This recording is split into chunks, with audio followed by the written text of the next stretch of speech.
Pemirsa, kita akan kembali mengupdate seperti apa situasi di Istana Negara yang mana hari ini Presiden Prabowo Subianto akan menggelar ratas dalam rangka 1 tahun pemerintahannya bersama dengan Wakil Presiden Gibran Rakabuming Raka. Sudah ada rekan kami Anwar Fuadi di lokasi. Selamat sore Adi, sehingga sore hari ini kalau Anda pantau ini sudah siapa saja yang tiba di Istana untuk menghadiri ratas di sore hari ini?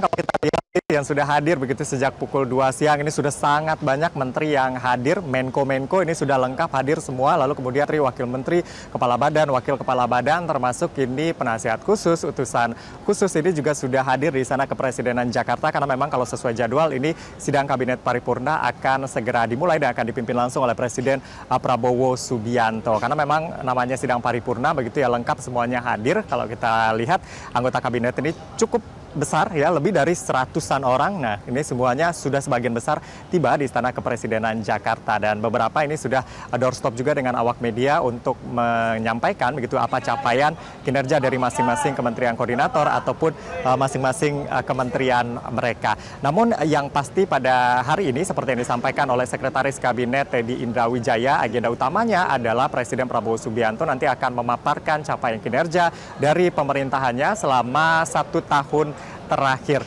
Dan capaian kinerja yang akan disampaikan ini juga tentunya akan diiringi dengan evaluasi yang akan disampaikan juga oleh Presiden Prabowo Subianto karena di 1 tahun kepemimpinan atau 1 tahun pemerintah ini tentu akan sangat mempengaruhi bagaimana persepsi publik terkait dengan kinerja pemerintah dan juga bagaimana nanti untuk melanjutkan kepemimpinan sampai tahun 2029 mendatang. Nah, kalau tadi sudah saya sampaikan juga begitu ya, beberapa capaian dari pemerintah dari berbagai sumber, baik itu sumber dari kementerian ataupun juga survei-survei yang ada. Nah, melanjutkan tadi di sektor energi seperti yang disampaikan oleh Bahlil dalam berita pengantar sebelumnya, ini apa yang sudah dilakukan untuk peningkatan lifting minyak ini menjadi salah satu prioritas dari Kementerian ESDM karena targetnya cukup besar ya, di tahun depan ini harapannya bisa lebih dari 610 barel per hari untuk lifting minyak, lalu kemudian di akhir pemerintahan harapannya bisa 1 juta barel per hari. Selain itu juga ada energi baru terbarukan, baik itu melalui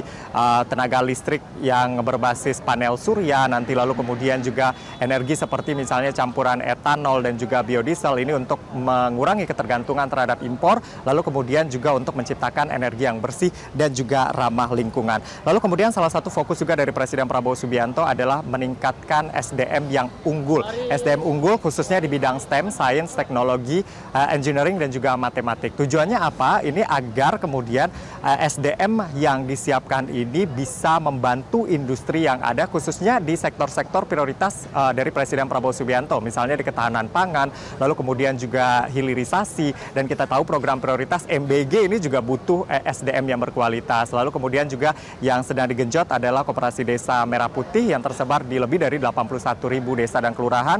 Lalu yang juga saat ini sedang dikerjakan adalah Kampung Nelayan Merah Putih, di mana Kampung Nelayan Merah Putih ini nanti akan dilengkapi dengan peralatan canggih termasuk cold storage sehingga hasil tangkap nelayan ini bisa segar sampai ke tangan konsumen dan juga meningkatkan ekonomi masyarakat di desa-desa. Lalu kemudian juga untuk sekolah ya, tadi ada Mensos juga yang sudah memberikan doorstop kepada awak media update terkait dengan sekolah rakyat yang sudah ada di 165 titik. Ini sekolah berasrama untuk masyarakat Desil 1 dan juga Desil 2. Lalu sekolah unggulan ini ada sekolah Garuda juga yang di bawah Kemendikti, Kementerian Pendidikan Tinggi, Sains dan Teknologi ini untuk menciptakan generasi unggul di tingkat SMA sehingga nanti mereka bisa menembus perguruan tinggi favorit. Intinya adalah agar SDM ini bisa berkontribusi nanti untuk program-program prioritas dan apa yang dilakukan mereka nanti juga bermanfaat untuk masyarakat. Lalu ada yang tak kalah penting adalah cek kesehatan gratis. Cek kesehatan gratis ini salah satu quick wins atau program terbaik cepat dari Presiden Prabowo Subianto. Data yang kami terima dari Kemenkes per 16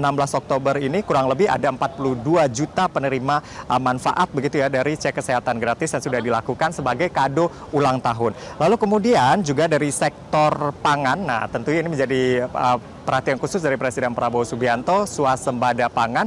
Nah, kalau kita lihat Menteri Pertanian Amran Sulaiman yakin swasembada pangan akan tercapai dalam waktu yang tidak terlalu lama lagi, 2-3 bulan. Artinya tahun ini, akhir tahun ini tidak ada lagi impor begitu ya, dengan adanya produksi yang meningkat. Nah, berdasarkan data ini produksi di Indonesia November 2025, produksi pangan khususnya beras ini 33,1 juta ton dan diperkirakan bisa menembus 34 juta ton pada akhir tahun. Belum lagi untuk cadangan di gudang Bulog begitu, ini bisa mencapai 4,2 juta ton. Namun dari angka tersebut memang ada beberapa, namun jumlahnya sangat kecil. Kalau kata Menteri Amran, jumlahnya sangat kecil yang mengalami penurunan kualitas. Artinya cadangan di beras di gudang ini bisa dikatakan paling besar sepanjang sejarah kalau klaim dari Kementerian Pertanian. Lalu kemudian apalagi pencapaian-pencapaian yang sudah dicapai oleh pemerintahan Presiden Prabowo Subianto dalam 1 tahun terakhir, nanti lengkapnya akan disampaikan dalam sidang Kabinet Paripurna yang akan berlangsung sesaat lagi. Tadi kita lihat ada evaluasi misalnya di bidang hukum. Tadi Presiden Prabowo Subianto kan hadir di Kejagung begitu ya, dalam penyerahan penggantian kerugian negara sebesar 13 triliun rupiah. Tadi ada beberapa hal yang disampaikan. Ada otokritik juga untuk penegakan hukum di Indonesia. Tadi Presiden mengingatkan aparat penegak hukum agar tidak melakukan kriminalisasi atau tidak mencari-cari kasus. Itu yang disampaikan. Jangan sampai hukum ini tumpul ke atas, tajam ke bawah. Itu yang disampaikan oleh Presiden Prabowo Subianto. Selain itu, kita tahu begitu ya, beberapa waktu terakhir misalnya pada saat demo ada penanganan aksi demonstrasi yang mendapatkan kritik tajam dari publik. Oleh karena itu diusulkan adanya tim reformasi yang kemudian informasinya ini menjadi Komite Reformasi Kepolisian. Tapi hingga saat ini belum diumumkan secara resmi meskipun sudah ada komitmen untuk membentuk tim tersebut. Nah, kalau kita lihat apakah dengan semua yang dikerjakan oleh Presiden Prabowo Subianto dan juga jajaran kabinet bersama Wapres Gibran juga tentunya sudah bisa memuaskan publik. Nah, survei terakhir ya kita lihat kemarin yang rilis adalah Poltreking Indonesia. Untuk Poltreking sendiri menempatkan kepuasan publik terhadap kepemimpinan Presiden Prabowo Subianto dan Wakil Presiden Gibran Raka Buming Raka di angka yang masih cukup tinggi di 78,1%. Sedangkan 19,3% ini mengatakan tidak puas dan sebanyak 2,6% memilih tidak tahu begitu ya. Nah, yang tidak puas ini apa kemudian alasannya? Apa yang menjadi sorotan mereka sehingga belum puas dengan kinerja dari Presiden Prabowo Subianto? Yang pertama itu adalah terkait dengan ekonomi yang dianggap belum stabil. Yang kedua itu bantuan yang belum tepat sasaran dan yang ketiga terkait dengan kasus korupsi. Nah, kalau di breakdown lagi terkait dengan hasil survei ini memang kepuasan di tingkat ekonomi ya dari beberapa sektor yang ditanyakan kepada responden ini memang paling rendah untuk kepuasan ekonomi hanya di 57,4% saja, dan tentunya ekonomi ini sangat besar perannya begitu membentuk persepsi publik terkait dengan kinerja dari masing-masing kementerian. Sebenarnya apa yang sudah dikerjakan di bidang ekonomi? Kalau klaim dari pemerintahan ini begitu ya, dari data Kemenko Perekonomian, pertumbuhan ekonomi dikatakan solid di kisaran 5%. Di kuartal 2 kita tahu rilis dari BPS ini pertumbuhan ekonomi 5,12%. Meskipun kembali lagi ada juga pihak-pihak yang mempertanyakan kenapa bisa 5,12%. Tetapi ya itu data dari BPS seperti itu. Lalu kemudian di akhir tahun ini diharapkan dari Kementerian Koordinator Bidang Perekonomian diharapkan ini bisa terjaga pertumbuhan di 5,2%. Bahkan kalau Purbaya, Menkyu Purbaya ini lebih pede lagi kelihatannya ya, bisa diharapkan 5,4 atau 5,5%. Tahun depan nanti bisa 6% dan targetnya seperti yang dijanjikan adalah pertumbuhan ekonomi 8%. Begitu juga dengan realisasi investasi, ini juga disampaikan oleh Menteri Investasi dan Hilirisasi Kepala BKPM Rosan Roslani, ini sudah 75% dari yang ditargetkan atau tumbuh 13,7% year on year dengan penyerapan tenaga kerja 1,9 juta. Tetapi disayangkan untuk realisasi investasi asing di kuartal 3 2025 ini turun 8,9%. Tapi kita lihat nanti ya sampai akhir tahun karena ini waktunya masih ada sekitar 3 bulan. Nanti kita lihat realisasinya sampai akhir tahun seperti apa.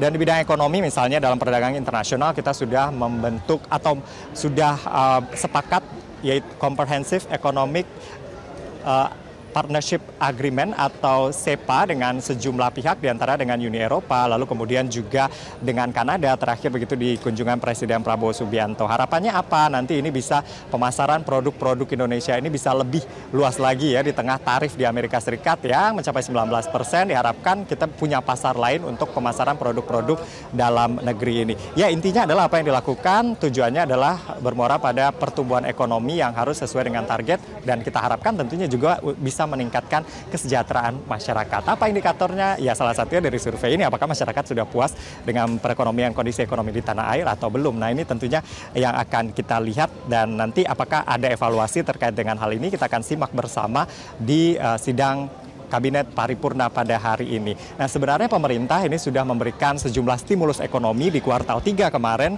Ada stimulus ekonomi 8 plus 4 plus 5 begitu ya.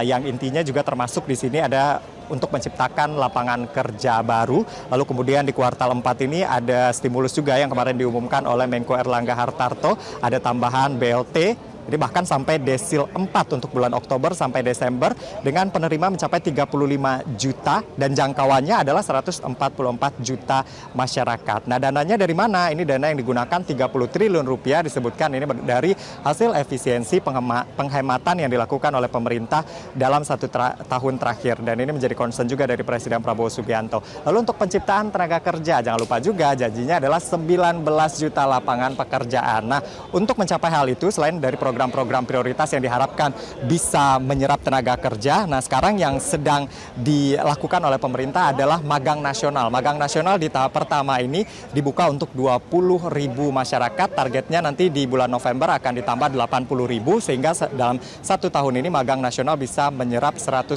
tenaga kerja selama 6 bulan. Dan juga banyak juga kritik ya, kenapa magang begitu ya, harusnya menciptakan lapangan pekerjaan saja untuk masyarakat. Tetapi kemudian disampaikan oleh pemerintah bahwa magang ini merupakan salah satu upaya agar fresh graduate atau tamatan-tamatan baru ini bisa memiliki pengalaman. Ketika mereka sudah berpengalaman, karena memang syarat pekerjaan kan kebanyakan pengalaman. Ketika mereka sudah memiliki pengalaman, diharapkan mereka mudah untuk mencari pekerjaan. Kurang lebih itu gitu ya, karena memang banyak sekali yang dikerjakan. Nanti kita akan lihat, tentu evaluasi ini juga menjadi penting karena di 1 tahun kepemimpinan Presiden Prabowo Subianto ini sangat menentukan untuk langkah selanjutnya dalam 5 tahun sampai tahun 2029 mendatang. Jessica, Febrian. Iya, terima kasih Anwar Fuadi atas laporan Anda terkait dengan highlight dan juga komprehensif terkait dengan 1 tahun pemerintahan Presiden Prabowo Subianto dan juga Gibran Rakabuming Raka. Selamat kembali bertugas. Dan pemirsa, kami juga akan mengupdate Anda terkait bagaimana situasi terkini di dalam istana menjelang adanya rapat paripurna yang dilaksanakan dalam rangka 1 tahun pemerintahan Prabowo Gibran. Sudah tersambung bersama kami jurnalis Metro TV, ada Sheha Al-Hadar yang akan melaporkan langsung dari kawasan istana. Sheha, bagaimana situasi terkini sebelum dimulainya rapat paripurna Kabinet 1 tahun Prabowo Gibran? Selamat sore Jessica dan juga pemirsa. Mungkin bisa dilihat di layar kaca Anda bahwa saat ini persiapan sudah hampir rampung. Dapat terlihat di sini mungkin sudah hampir 100% seluruh menteri dari jajaran Kabinet Merah Putih ini hadir di Istana Merdeka Jakarta Pusat. Dan kalau kita lihat di sini satu persatu baik menteri koordinator, menteri, wakil menteri, dan kepala badan semuanya tengah bersiap dan duduk di tempat yang sudah disediakan. Yang berbeda, Jessica dan juga pemirsa, kalau biasanya sidang Kabinet Paripurna ini dilangsungkan di kantor Presiden di Kompleks Istana Kepresidenan, namun khusus untuk sidang Kabinet Paripurna 1 tahun pemerintahan Prabowo Gibran ini dilangsungkan di Istana Merdeka. Kemudian ada perbedaan dress code juga, Jessica dan juga pemirsa, yang biasanya di mana para menteri, Menko dan lain-lain juga menggunakan baju berwarna putih. Nah, kalau untuk kali ini para menteri, Menko dan lain-lain menggunakan pakaian batik. Nah, kita masih menunggu walaupun memang sebenarnya ini dijadwalkan dimulai pada pukul 15 atau jam 3 sore. Namun saat ini seluruh menteri, wakil menteri dan jajaran Kabinet Merah Putih lainnya ini masih menunggu kehadiran dari Presiden Prabowo Subianto yang saat ini berada di ruang tunggu. Nah, tentunya kita menantikan apa saja evaluasi, kemudian apa saja arahan yang akan diberikan oleh Presiden Prabowo Subianto pada sore hari ini kepada jajaran Kabinet Merah Putih. Dan kemudian apakah akan ada target-target baru untuk kedepannya, kemudian target apa saja yang sudah tercapai dan apa saja yang belum. Ini kita akan nantikan, Jessica dan juga pemirsa, terkait bidang pangan, terkait bidang infrastruktur, kemudian bidang-bidang lainnya, terutama program-program utama dari Presiden Prabowo Subianto seperti makan bergizi gratis, kemudian sekolah Garuda maupun juga sekolah rakyat. Nah, nanti kita akan nantikan apakah bagaimana realisasinya selama 1 tahun ke belakang dan apakah target-target ke depannya. Kita akan menunggu sebentar lagi. Kalau dilihat di sini, Jessica dan juga pemirsa, memang semuanya sudah bersiap. Seluruh Menko maupun Menteri dan juga Wakil Menteri sudah berada di Istana Negara. Dan kita akan nantikan kehadiran dari Presiden Prabowo Subianto. Jessica. Syekha, ini karena sudah ada semua hampir 100% seluruh jajaran menteri dan juga kepala badan di lokasi, apakah nanti sebelum rapat paripurna ini digelar oleh Presiden Prabowo Subianto, Presiden ini akan memberikan arahan khusus kepada para menterinya? Ya, itu yang biasanya dilangsungkan, Febrian dan juga pemirsa, di dalam sidang Kabinet Paripurna, di mana biasanya nanti Presiden Prabowo Subianto akan membuka, kemudian akan memberikan arahan langsung kepada jajaran Kabinet Merah Putih. Ini memang sudah biasa dilakukan oleh Presiden Prabowo Subianto. Namun tadi kami juga sempat bertanya kepada jajaran Kabinet yang hadir di Istana Kepresidenan sore hari ini, bahwa mereka juga membawa sejumlah laporan capaian dari program-program utama, kemudian juga laporan evaluasi apa saja yang harus diperbaiki, kemudian apa yang harus ditingkatkan. Dan nanti kita akan menantikan apakah akan ada program-program yang di-highlight pada sidang Kabinet Paripurna pada sore hari ini. Karena tentunya yang ditunggu-tunggu, Febrian dan juga pemirsa, saat ini adalah apakah Presiden Prabowo Subianto ini akan membuat target-target baru ke depannya, kemudian apa saja yang menjadi evaluasi pemerintahan dalam 1 tahun ke belakang. Dan kemarin juga kita sudah melihat bahwa Presiden Prabowo Subianto sempat menggelar rapat terbatas di kediamannya di Kertanegara 4, yang ini juga menerima laporan dari sejumlah menteri dari Kabinet Merah Putih terkait capaian kerja dari masing-masing menteri. Nah, sekarang dapat terlihat, Febrian dan juga pemirsa, hampir seluruh anggota Kabinet Merah Putih ini sudah duduk di tempat duduk yang disediakan, dan sebentar lagi kita akan menunggu kehadiran dari Presiden Prabowo Subianto. Febrian. Ya, Syekha, kita akan update terkait dengan rapat paripurna kabinet terkait dengan 1 tahun pemerintahan Prabowo Gibran. Kita tahan dulu karena kita akan kembali usai jeda berikut ini. Pemirsa, tetaplah bersama kami di dalam Newsline. Jelajahi cara baru mendapatkan informasi. Download Metro TV Extend sekarang.